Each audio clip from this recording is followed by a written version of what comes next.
আপনি বলেন, আপনি তো দেখছেন এটা কি জন্য আমি আসলাম, কে আমার এখানে আনলো, এটা কি শিশুর মতো কথা বললেন। তো এই যে কাজ করার যে একটা উঁচু লেভেলে আমরা আসতে পেরেছি এবং প্রচুর কাজ করতে পারতাম যদি না আমরা এইসব টানাহেস্টার মধ্যে পড়ে না আছে, এই দুর্যোগের মধ্যে পড়ে না আছে। এটা ঠকছে কারা? আমি কি ঠকছি? আমার ঠকার কি আছে? আমি যা করার করেছি। শেষ বয়সে যেটুকু করে যেতে চেয়েছিলাম আমাকে সে সুযোগ দেওয়া হচ্ছে না, আমাকে নানা টানাহেস্টার মধ্যে রাখা হচ্ছে। সেটা দেশের মানুষ ঠকছে। আরেকটা নতুন কিছু করতে পারলে দেশের মানুষ উল্লেখ করতে, এটা বাংলাদেশ থেকে আমরা শিখেছি, সেই সুযোগটা হলো না। সেটি হলো দুঃখের বিষয়। এই দুর্যোগ থেকে যাতে আমরা মুক্তি পেতে পারি সেটার জন্য আপনারা দোয়া করেন। আমি দেশবাসীর কাছ থেকে সেই দোয়াটা চাচ্ছি। ধন্যবাদ।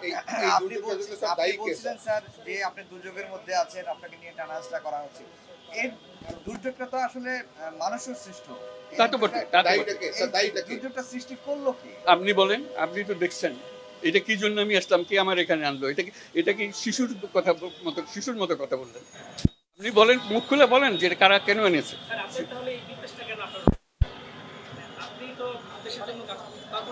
আপনি যেরকম আগ্রহ নিয়ে এসে প্রশ্ন করলাম, আমিও এই আগ্রহ নিয়ে আপনাকে জিজ্ঞেস করছি। আমি তো জানি না, আমি তো আমার কাজ নিয়ে মশগুল ছিলাম।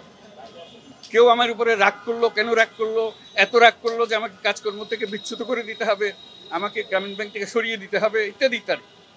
কি সে রাগের কারণ সেটা আপনারা বিশ্লেষণ করুন।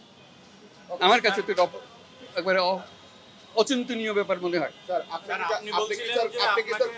আপনাকে এই ধরনের কাজ করতে বাধা দেওয়ার কারণ আপনি সারা বিশ্বের জন্য যে কাজ করে যাচ্ছেন, বাংলাদেশের জন্য যেভাবে সম্মান বয়ে আনছেন, কি প্রতিনিয়ত এই বয়সে হাজিরা দিতে চেয়ে তাতে করে বিশ্বের বাংলাদেশের ইমেজ সংকট হচ্ছে কিনা?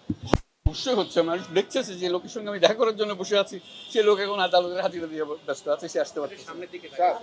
স্যার, আপনি কি কোনো রাজনৈতিক ক্ষতি করেছেন নাকি ক্ষতি করার চেষ্টা করেছেন? জ্ঞানত তো করি নাই। আপনারা কি মনে করেন আমি করেছি? বলেন, আমাকে দেখিয়ে দেন এইভাবে আপনি ক্ষতি করেছেন। নাকি স্যার কেউ চিন্তা করছে আপনি ক্ষতি করতে পারেন? সে তার মাথার ভেতরে ঢোকার কোনো ক্ষমতা আমার নাই।